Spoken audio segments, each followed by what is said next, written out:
Morning. We're going on a little trip together. We're off to see Tony, Gab's granddad, because I found out that he's finally finished his first ever acoustic guitar build. Let's go.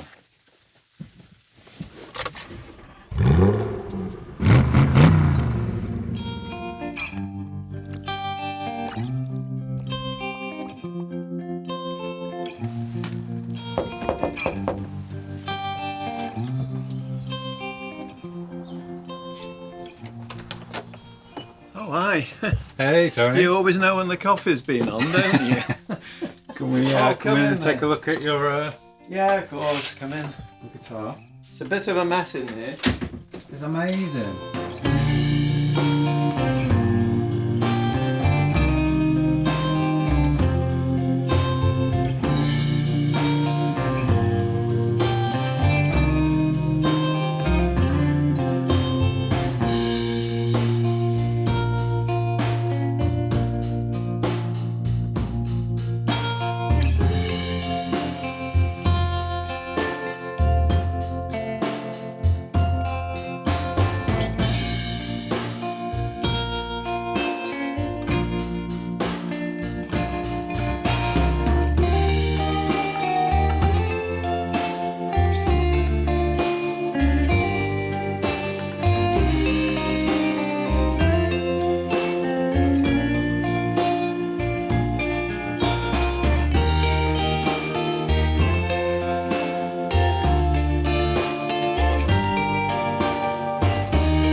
So what are we looking at here? What's this book? This is just my life's work. Just your life's work. My life work in No the book. biggie. What's your background then, Tony, for people who don't know? Background was trained in as a draftsman, a silversmith, woodworker, industrial design, and then gone into the antique trade. In the 1972, I went into the antique trade. Wow. And found it very fascinating. One old geezer took me under his wing a bit, and he was brought up in the Victorian age, and he taught me how things were done before the machine age, which was an amazing privilege, really. And he would only tell me a small amount, and then I'd take a piece of work back to him. And if I hadn't understood the clues he gave me, he wouldn't be interested in me. So I kept going back with little jobs and things until eventually I produced a restored antique, and he couldn't spot the restoration on it. He never spoke to me again. Really? Yeah. Wow, that's like... He was like a legend in his area. And this cheeky young whippersnapper had come along, and he'd almost equalled his skill. And he really didn't like that.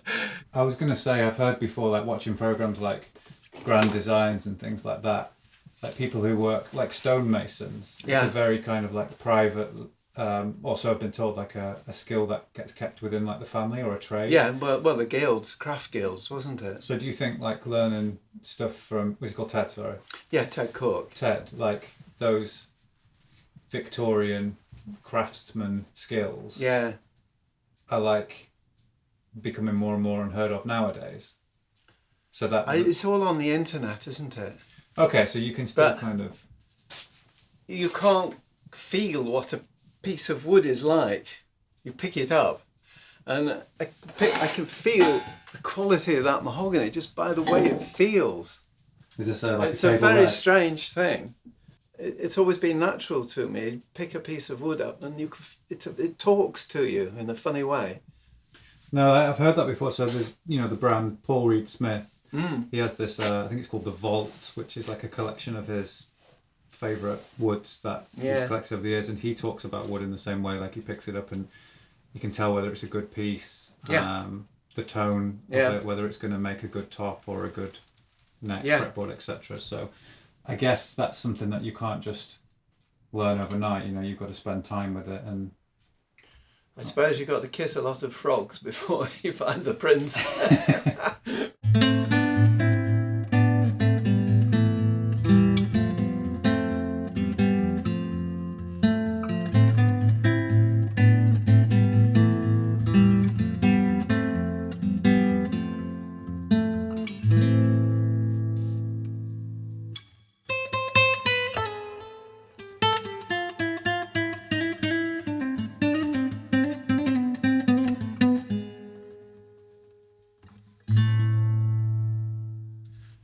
Piece of cedar wood.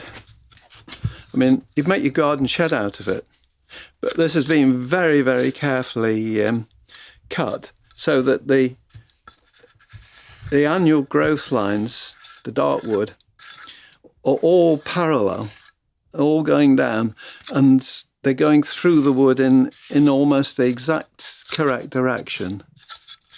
So the wood, I can bend it way round like that in that direction, but that direction where the line is, I can barely move it.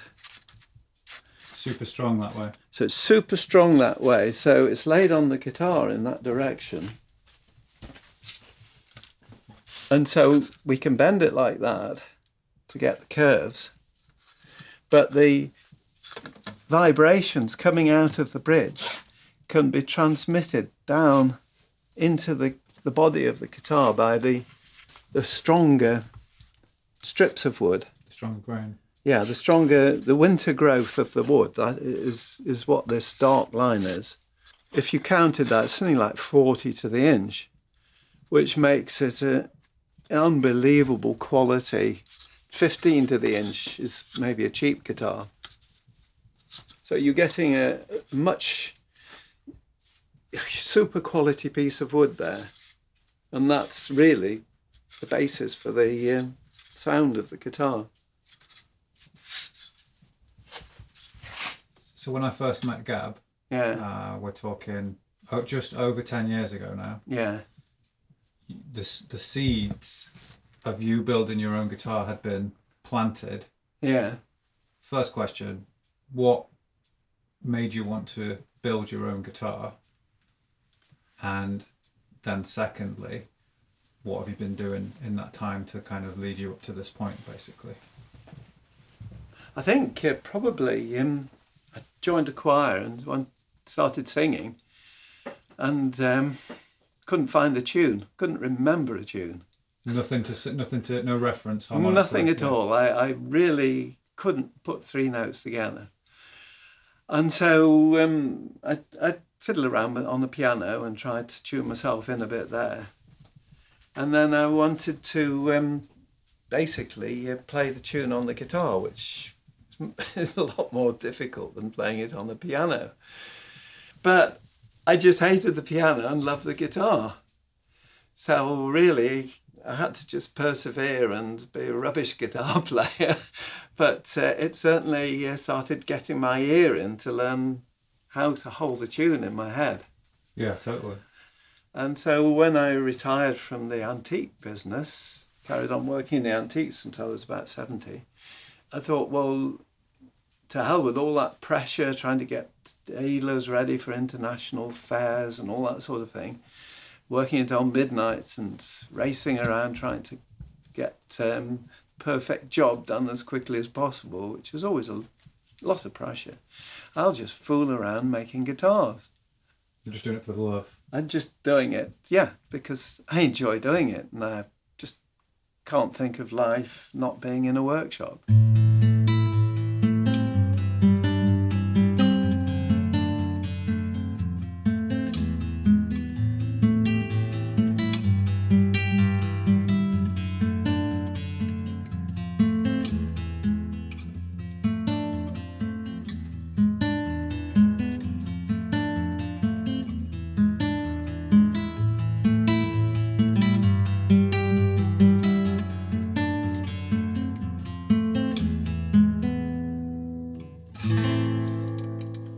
I've got a few questions here from some of my patrons and subscribers on YouTube. Dave East asks, what part did you find the most tedious or difficult? He says, it looks amazing, the finish looks flawless. All of it. The whole thing? Yes, all of it. I suppose trying to cut the wood, because I'm cutting up tabletops and trying to cut them into thin pieces, whereas normally you send off to the timber supplier and you get your sheets of wood already cut for you. You plane them up or sand them through a drum sander. I'm planing them all up by hand because I feel a drum sander's a bit rough on it. I can, with a really sharp, top quality plane, I can get a beautiful, smooth finish of undisturbed wood, unstressed wood. It was difficult to get anything to cut these thin pieces of wood. So I had to make up a special device to go on the bandsaw. This actually has a micro adjuster on it, so that if I find the wood is moving off, I can just very, very gently alter the angle of the attack to the blade. Keep it straight. Yeah, and get a straight cut like that off a very basic bandsaw. You get quite a nice, reasonable ring. That's a middle quality piece of tabletop. The really best Cuban mahogany, which I've got a tabletop over here of. You can see where the hinges were? Antique tabletop. Yeah. And so you've got to avoid any damage. People go and put drawing pins and things in it, so it can ruin your day for you. Well, that was one of the more difficult things. So then I would cut out the silhouette of the guitar that I wanted, and then slice it. I'd plane that up very carefully then, and then slice it on the bandsaw as I've shown you. And then the piece below it, I would want to do the same with, so that I could open it out into two different pieces, which are a reflective grain, as you can see on the guitar that I've built. Yeah. So that was fairly tedious. So you'd say it's probably the cut in the top then? Well, cutting the top, you just fret endlessly that you're going to damage it in some way. Because cedar wood is so soft and delicate that your fingernail will damage it. He asked about he said the finish is flawless, so... Well, that's French polishing. How many coats did you do of that? Oh, there can be, maybe 100 or so. 100? Yeah, but it doesn't take too long. That's French polish.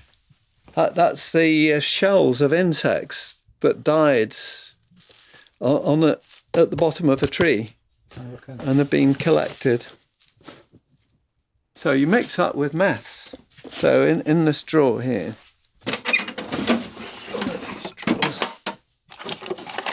you've got all the different French polish can be different colours. So you can see there, I've got orange. These are all natural colours. That's a slightly cooler colour.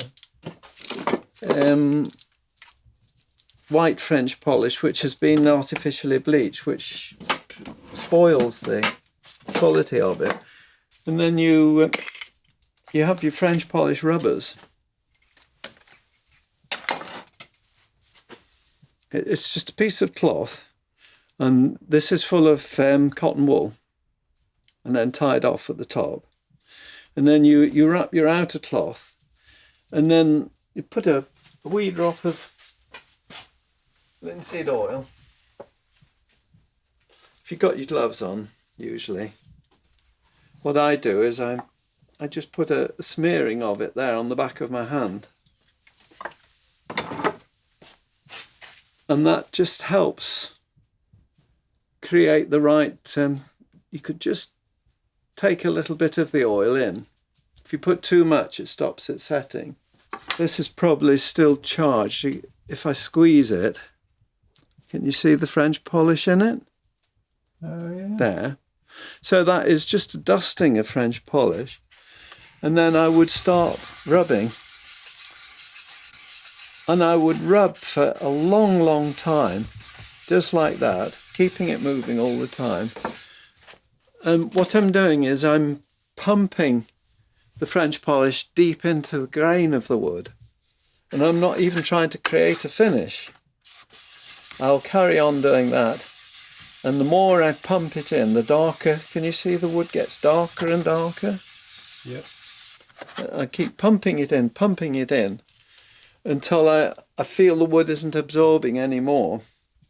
And then I'll start giving it a finish like that. And you can see it's already starting to just get the basis of a shine. And then I'll do something else for an hour, and then I'll come back and I'll do a little bit more like that. And then do something else.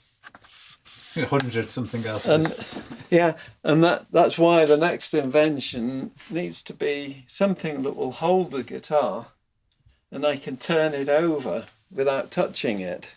What you're trying to achieve is you're trying to get a window inside the wood, not on the wood. So when the guitar is finally French polished, the surface thickness is almost non-existent, whereas a manufactured one, you can measure the thickness of the finish of almost like a plasticky coating on it. Mm-hmm. And if you strip that finish off, you'll be surprised how much the tone of the guitar changes, because a layer of plastic over the top of the wood is restricting the movement and the sound in the wood.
So these are Japanese gota, aren't they called? Gota, yeah. Amazing. And the gota with the they've got the bearing. They're not just relying on the wooden, going into the wooden hole. So what is the headstock and the inlay? So the base wood is mahogany with whether you can see it inside there, cherry wood inner liner. Yeah, that's beautiful. Which comes through on there, and then veneered back again with the walnut, American walnut, the same as the main body of the guitar. So it's mahogany, cherry, and walnut. And then this is the mother of pearl, which is cut from the shell. Wow. Those are, and the hardest part, this here is a piece you don't want, and you have to chisel it off, and it will damage almost any of your sharp tools. It's so hard. It's unbelievable. You can see where insects, there must be some water insect that's capable of biting through, eating through this hard shell. Is that the woodworm of the pearl world? Yeah, it is. And it's a bloody nuisance too, because all that area really is useless to me. And so the hard part here was trying to get enough shell. This is all curving, but I needed a flat piece. So although it's taken quite a thick chunk to find just that piece there. It's very long, isn't it? It's for that length. And there's a piece of slate in there to give me the different colours. Yeah, I like that. And then we're back to a mother of pearl again on here. It's a really cool design. And then this is bone. The nut. Which sometimes a butcher will get for you for the nut. And of course the bridge there. And we've gone back to the mother of pearl, which I love the golden colour. Yeah, it's coming very through. unique, that. It's just occasionally you can see it here coming out. Usually with pearl, I feel like you get more kind of violets. Yeah. Don't you, in Well, blues? that's the manufactured plastics, isn't it, too? Oh, is it? Well, hardly anybody's stupid enough to try and cut up pieces of shell like this. Apart from you. Yeah, I'm about the only one stupid enough to do it. And then grind away to try and get these tiny little shapes flat and true. And all about the same thickness too. It's all done by hand.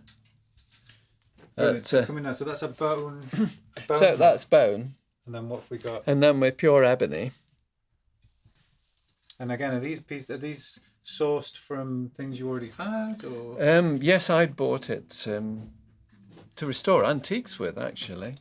And I'd ended up buying a piece of ebony that was actually big enough to have this without any flaws in it.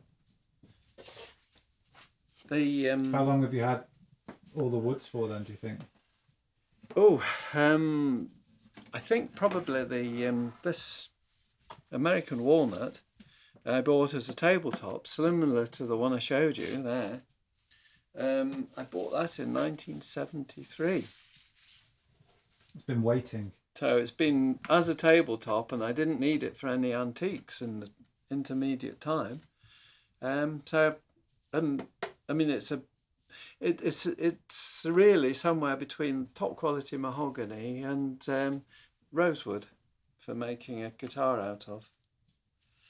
And then that's this is beautiful. Yeah, that's olive wood. Wonderful warm colour with a lovely grain. But of course you couldn't do stringing in it because the grain is too twisted and it would snap when you tried to bend it. And then this is just a high quality piece of mahogany. It's similar to I've shown you where I'm cutting up table legs and things.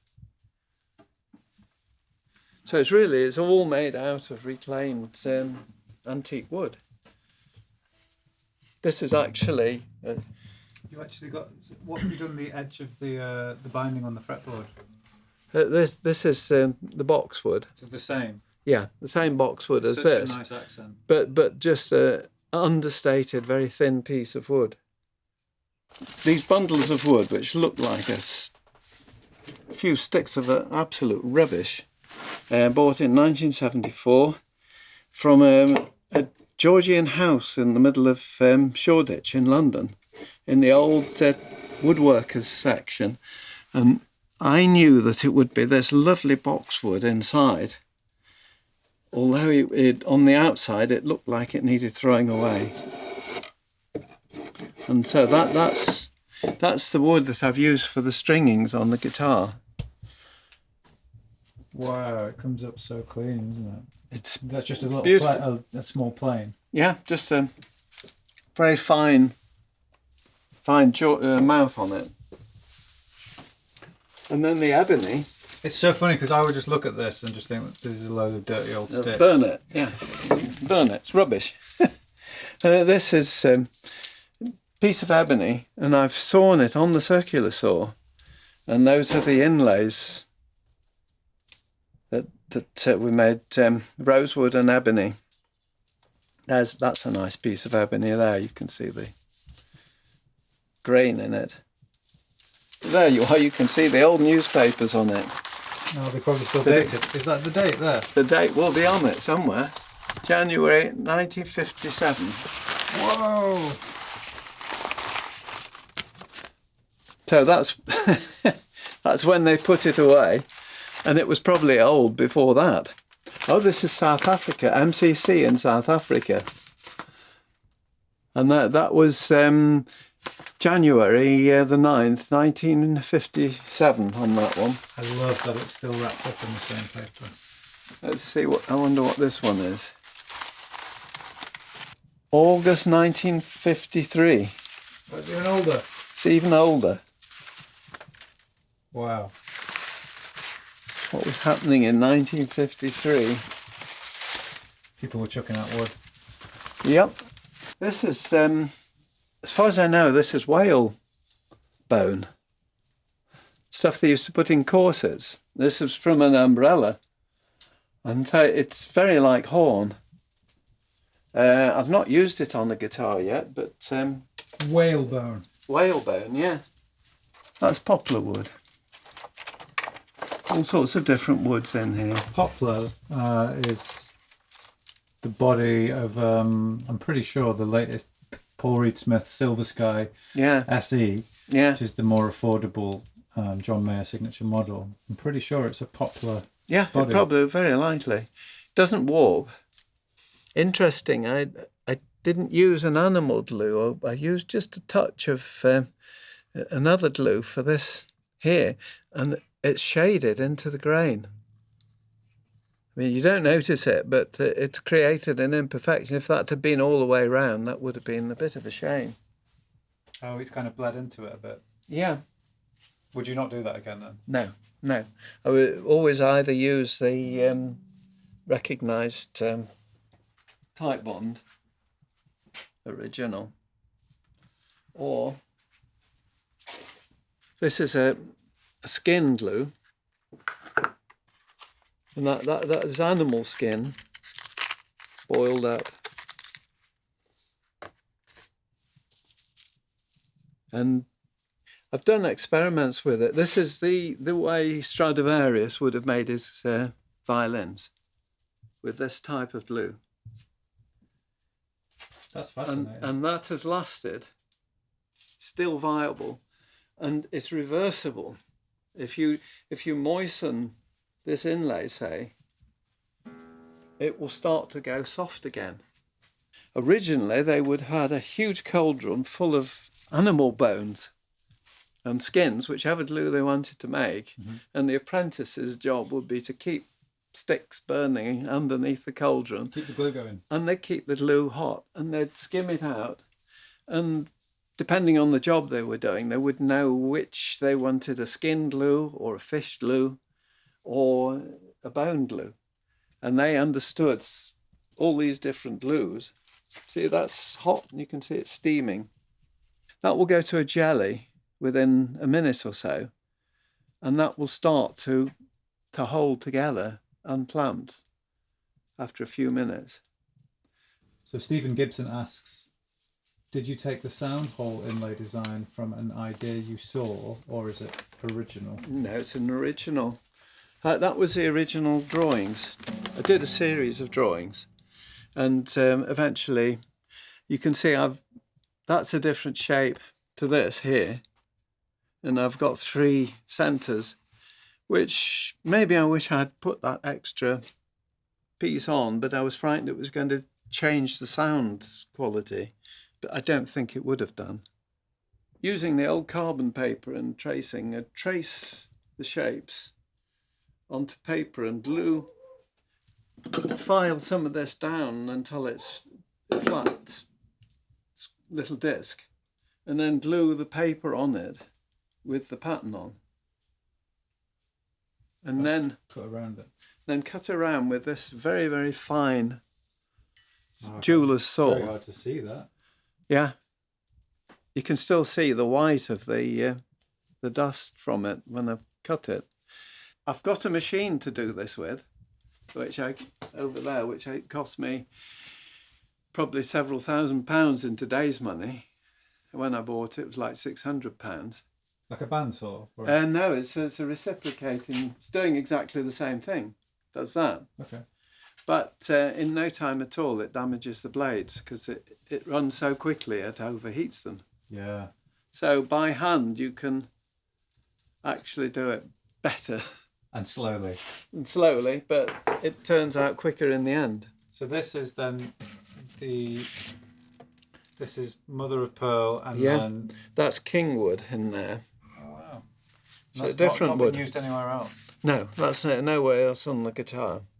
And is the bind like the kind of rosette binding around the edge? Is that the same as? Yes, that's the boxwood and the ebony. Typically, a bridge on a mass-produced guitar is cut straight down, and the bone comes right through at the ends. And I felt I wanted somehow the vibration to blend into the bridge. Very carefully carved the wood so that it blended in and curved over, and it ended here so that there was much more structure in the timber to hold the vibrations into the sound bars, which are running directly underneath here. So I just feel like what you've done is way more kind of So it's far more sensitive, isn't it, yeah. than the mass-produced. It's pretty. It's better looking as well, and if it's got more function for sound, I can see what your logic is. Like, I don't know. I'm not Yeah. older, as we know, but Well, it is more undisturbed angle-wise. yeah, that's right. You can imagine the sound waves being able to flow through it, can't you? And then this side is thinner because that's got a lot less energy in the string. So my sort of theory was that if you make this side thinner, it's got more chance of that lesser energy travelling it down into it. Could be right, could be wrong. I don't know. You just do these things and hope for the best. I like what you said. It's kind of like one of my quotes. You said, I don't know, I just do what I want. Yeah. Yeah, and then somehow I don't like the idea of the strings biting into the nice piece of wood here. So that's why I've put this mother of pearl, which there again is quite difficult to find a straight bit in the shell to carve out and make this little detail. No, you pulled it off. But I enjoyed doing it. As an individual, you're visualizing what might be happening. Whereas if you're in a university technical instrument makers department, you'll have all the special equipment which can measure where the vibration is going and things. But you're, as a craftsman, you're just holding the wood and trying to think what happens here. Mm-hmm.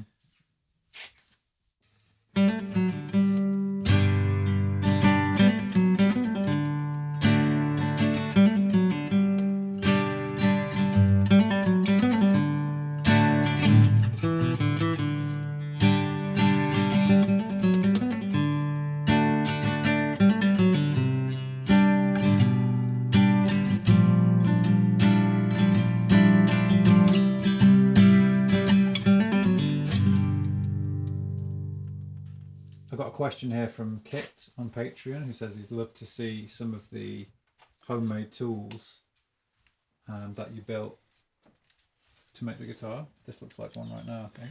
Yeah, I've got one here coming up. What's this one? So this one, I can put a knife in it. I can put the knife in either way around. These are bone packers, so that I could put quite a large cutting tool in it if I want to. but at the moment I'm just illustrating, putting the knife in. When I was cutting this here in the cedar wood, most things will rag the cedar wood up when you try and cut it, because cedar wood is so soft. So you've got the blank of wood and you've drilled a hole just in the centre where you want it to go, and then you can cut in a circle round it like that, and then you can come back and cut that way, so that you're cutting with the grain rather than ragging into the grain. And this is a very sharp little point. We'll slice it as neat as could be. So there you've got yourself a compass. If you wanted to draw around that, you've got yourself a complete compass that you can go around with. Or you can put a cutter in it. You've got a nice curve to fit in there, and you can run round. I don't want to put the cutter in because I'll probably end up scratching the guitar. Don't do that. You see, and so you can take these inlays and cut them without. I don't like riveters; they nearly always seem to dig in or do something, and you've ruined the top. You know. This is a miniature version of it. But it can go right to the end. It's with having a brass strap round it. It's much more versatile. It's very useful for if you put like a flat tool in that slot, just unscrew it, and you can go around and clean out this mould here then with a square. That is just a bit of square metal, but it's actually square but sharp. You can understand what I'm saying. Yeah. And that will then cut, but it's not very suitable for cutting the cedar wood. You have to use a blade to get a crisp edge on cedar wood. But you could use that on the back for the mahogany or the walnut very nicely. They're all sort of individually just made up tools, really. I mean, who would go and turn a bone knob on it just because you liked it?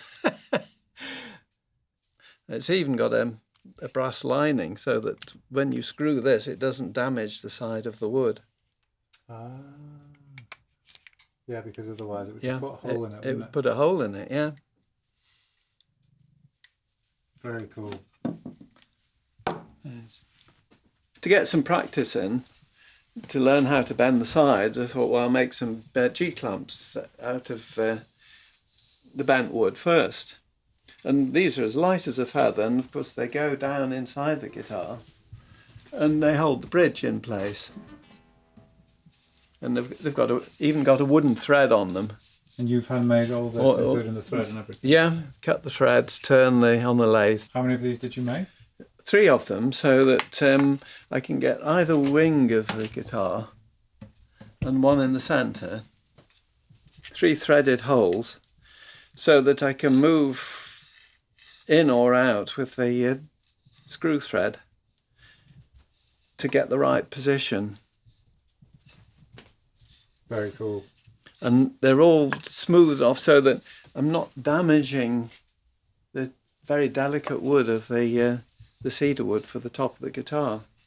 Because they're like U-shaped. Are they bent or is that cut? No, this is bent. So that's bent right round? This is a strip of wood, yes. I'm just looking round. Here we are. So, strip of wood like that. And then put it on the hot when this is heated up. You can put that on there and it will bend. I can demonstrate later how to do that. Is that what they call like a compound or like a laminate where you put several pieces together? Yeah, that's right. It's incredibly strong. Yeah, they do it. I think I remember there's a range of specifically Martin acoustic guitars. One of my students has one, and the neck is like several pieces together like that. And it's really, really strong, but not as doesn't warp either. And doesn't warp, yeah. Because they forces you would say cut the neck down right through the middle and turn the wood round, and I put opposing wood so that any tensions in it counteract each other. What other tools did you make then? Well, this, where I want to, that's the actual piece of the top. If I want to measure the thickness, see, I've got it on naught there, and that little, that's just a clock spring, and that is a piece of doweling. So I know immediately that is what's just over about 3.5 millimeters. So you've made your own super precise top measuring tool. Yeah. Amazing. And that's just so cool. That just slides up and down. Made in cherry wood. As opposed to China. Yeah. I mean, it's silly to go to all that trouble, but could have made it in plywood. But... Yeah, but did you enjoy making it? Yeah, it was great fun. Then it's never silly. Yeah, it was far more fun. And this here is for putting this shape. Here we are.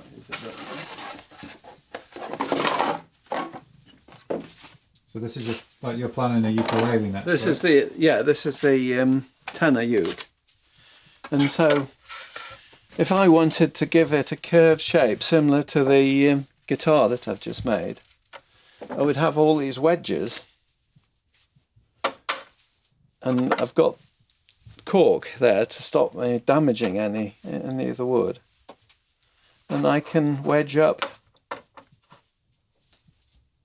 Oh, against the top beam. Against this top beam. Do you have to wet the wood at the bottom or something, or heat it, or does it just stay with pressure? No, the weird thing is that you glue your soundbars on it. Oh, of course. In the curve, so I'm not showing it exactly illustrated as it should be. I haven't got any soundbars actually made up at the moment, but those are soundbars, and you can see the grain of the wood is going vertically that way, and it runs true from one end of the wood to the other, so that there's no that although it's a tiny bit of wood, is very strong. And if you get the grain that way, it's and the bridge sitting on it, it gives all the maximum strength. If you put it that way, it would be like it could flex more, but it wouldn't have the rigidity. So I've not actually illustrated this correctly, but if I was doing it for real, this is how I would have it. I would position that, and you've got your might need the other wedge in as well. Probably does. I would fiddle around with the wedges until I got the right positions. There we go. That now has bent the wood down into it there, onto there, and I'd glue it on. Yeah, you can see it. And when the glue's set and I take it apart, this bar, although it wasn't curved when it was put in, being glued to that, will hold half its shape. So it will spring back to half the curve that it was before. So that was another piece that was specially made. It's incredible. And then it also has other different pieces, different shapes, you see, that fit in it. There we go, that's it. So I've got different curves there for different parts if I wanted to. It's got glue something down. 2 1/4. Yeah, that's the radius. Yeah. If you put a string on the workshop floor and made a huge compass out of it, you could establish the radius that you wanted. These are all different radiuses. It's got a voice of its own, that screw, hasn't it? Yep, that's the vibration of the wood. you can unscrew this bit and take it apart so that the neck of the guitar can be sat in. And so later on you can do all your work on the guitar, popping it into this little mould that you originally used to set the guitar up in. Little tin so that you don't lose your screws, you see. Oh, it has an inbuilt tin. Yeah. I'm all about inbuilt tins. What else do you hide in there? Biscuits. Yeah. That's the string heights. You can pop it underneath the string, you see. I've written on the height. And that gives me the, that's concert guitar, gives me the measurements. I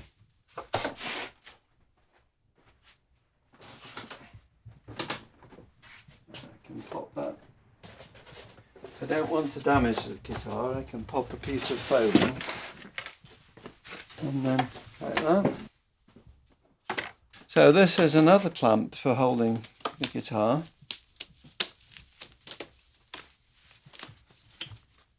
Again, another thing that you've made. Another invention. Is this like an invention, or is it based on other things you've seen? No, I've never seen one of these. I just wanted to... The ultimate thing I want to try and work out is how to French polish a guitar and hold it so I can French polish all sides all at once. So I can pop this in that way around, and then I can tighten it up.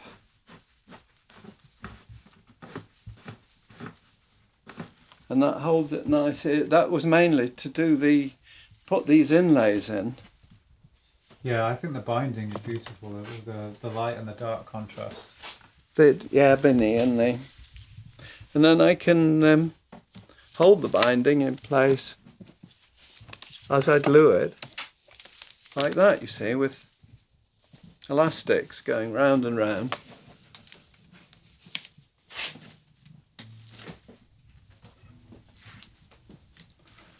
Just gives you the idea. These are the pipes that you use to heat up and bend the wood, yeah? Yeah, that's right. What specifically is this one? So I think that's probably a 4-inch shell off a battleship. That's an artillery shell. This is definitely an artillery shell, and you can actually see there's the date of it, 1915. Des, so it's presumably a German shell. So this guitar has been made out. This guitar right here. Yeah.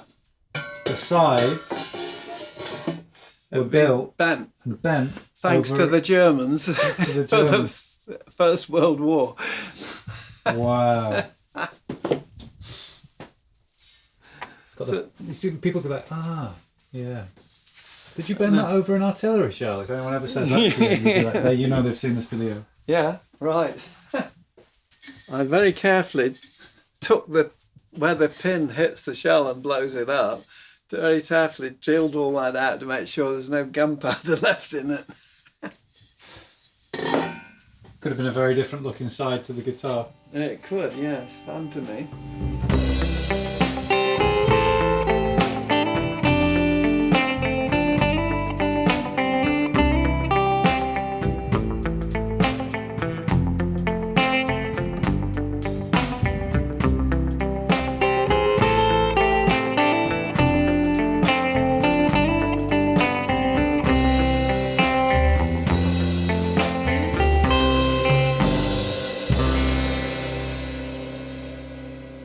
Is there anything you would change? Not really. There's, go into silly detail, like trying to get a curve running all the way through the guitar, not just the lower bout here. Gave me a huge amount of problems putting the thing together, but I just love it to have more shape, than more sexy sort of shape than a basic guitar. So the silly things that I did, I mean, cutting all these out was a silly thing to do, really, but gosh, I'm glad I did it. So nothing. So no, I can't really say. Yeah. Have you learned And I anything, learned anything new? Like, have you learned a new technique or a new skill from building a guitar that you didn't just from restoring antiques, with it being a different process? And no, they always, even I'd restored antiques with cedar wood in them, and always found them very difficult to polish. Cedar wood is a very strange wood, and so I was a bit guarded when I started polishing this. I knew to be very thorough with the French polishing and not try and build up a big coat of polish quickly, because it would just scratch. It wouldn't have bonded inside the wood and got a good grip on it. That's cool. Yeah. So what you're saying is you're an absolute master of your craft. You wouldn't change anything. You didn't learn anything new. No, I learned vast amounts. I mean, there's no really incredibly complicated joints in a guitar. I've worked on Japanese clocks and pieces of furniture which unbelievably myopic in the joints. Because this is what I find interesting, because, like I said, you're a lifetime of experience and skills, and then you go and build a guitar. If someone's starting out 17, 18 years old, they're a woodwork enthusiast and they want to build guitars, what would you advise? What would be like your top tip or top tips? I think the skill of learning how to plane up pieces of wood with a plane rather than masses of drum sanders and all sorts of things like that. If you want to do it the way I've done it, you've got to learn an awful lot about sharpening tools and the vibration that you get in a plane if it's not properly set up and ruins the piece of wood that you're trying to plane up. There's a lot there that you can shortcut by, using belt sanders and modern equipment, but it's no pleasure sat in your workshop with your headphones on and dust all over the place, compared to the satisfaction of planing a piece of wood and get the shaving and lay it out back over the wood, and it's the same length. It's not broken anywhere. You can unroll it like a tape measure. And when you've done that and you've got your plane so well set and so sharp that you can do that, you go home as happy as could be. It's crazy, isn't it? No, that's great. But that's why you like being in a workshop with your radio on and just enjoying yourself.